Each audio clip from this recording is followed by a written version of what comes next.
Everyone, the White House continues warning about catastrophic consequences if we do not raise the debt ceiling. There are severe potential consequences to not raising the debt ceiling. That assessment is not just this administration's assessment, it's the assessment made clear by leaders of Congress. But Republicans don't believe Democrats and the White House are serious enough about spending cuts. Joining us right now, Texas Representative Ron Paul. He joins us in studio. He's the newly elected chairman of the House Subcommittee on Domestic Monetary Policy and the author of this incredible book. It's called Liberty Defined, 50 Essential Issues That Affect Our Freedom. We'll get your family talking. Welcome, Congressman. Congratulations on the book. First off, on the top story, raising the debt ceiling. Both parties seem to flip back and forth on whether they should raise it by who the president is. Where do you stand? Well, we shouldn't raise it because that will only encourage Congress to spend more money. But the world will fall and it will collapse as we know it. That's what they tell you. But they told you a few years ago that if you didn't bail out Wall Street, there would be a disaster. And they bailed out Wall Street, and there was a disaster. Unemployment rates soared up. People lost their jobs. Houses. Stock market's back up.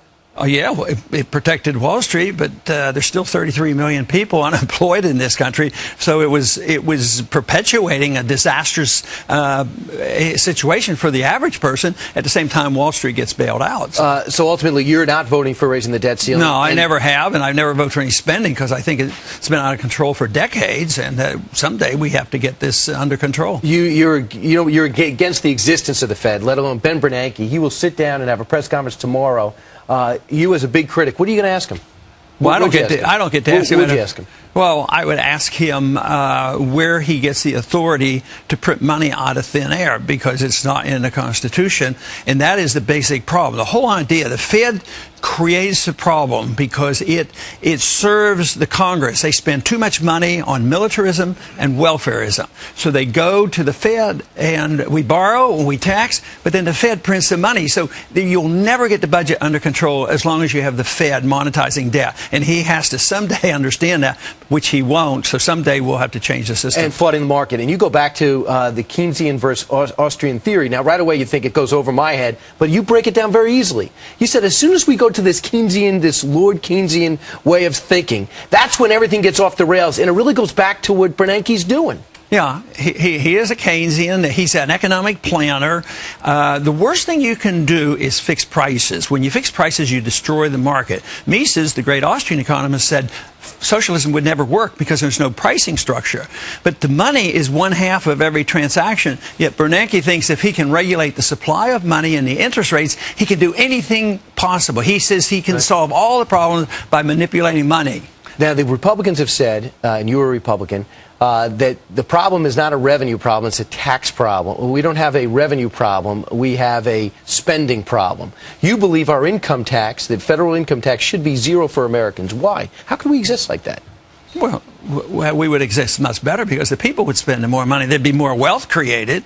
I mean, the system we've had now, this Keynesian economic theory, has chased all our good jobs overseas. So we're not producing. All we do is print money and pass it out. So prices go up.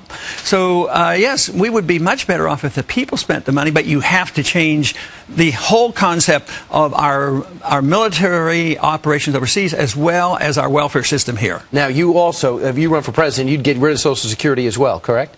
Well, yeah, that should be on the agenda.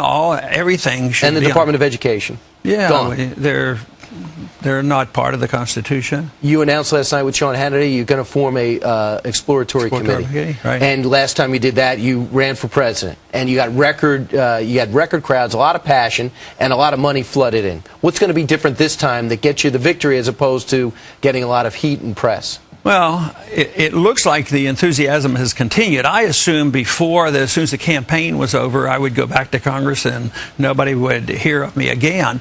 But the enthusiasm has continued, and it's mainly because the message is necessary. It's a correct message. Freedom is the issue, and the Keynesian economic and our foreign policy system is collapsing, so people are desperately looking for some alternative. Do you believe you are to libertarians, you and your son Rand Paul, what the Kennedys were to liberals and are to liberals?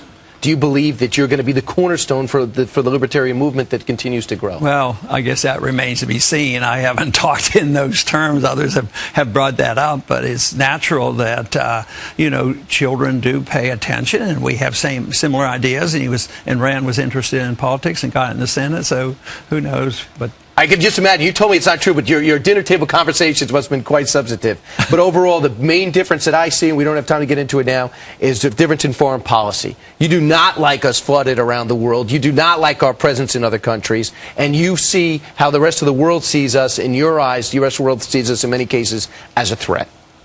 Yes, they do, and it undermines our defense. See, people have an idea that if you spend a lot of money on military, that you'll have good defense. So we should spend less money on militarism. We spend more money on buying weapons than everybody else put together. Nobody's going to invade this country. So we can aggravate a lot of people. Anytime we think about our policies overseas, what Americans should say is, what if another country, what if China did to us what we do to other countries? Yes. And right now, we're winning the argument because 70% of the American people want us out of Afghanistan. Right. So they're moving in our direction. What if we liberated millions of people like we have in Afghanistan, Iraq? What if we protected the South Koreans against North Korea like we're doing? I think that remains to be seen. Right. Congressman Ryan, the book is called Liberty Defined. Congratulations on an exploratory committee, and good luck with your appearance today and the rest of the way. I'm sure people are going to be talking. Nice to have you in the studio.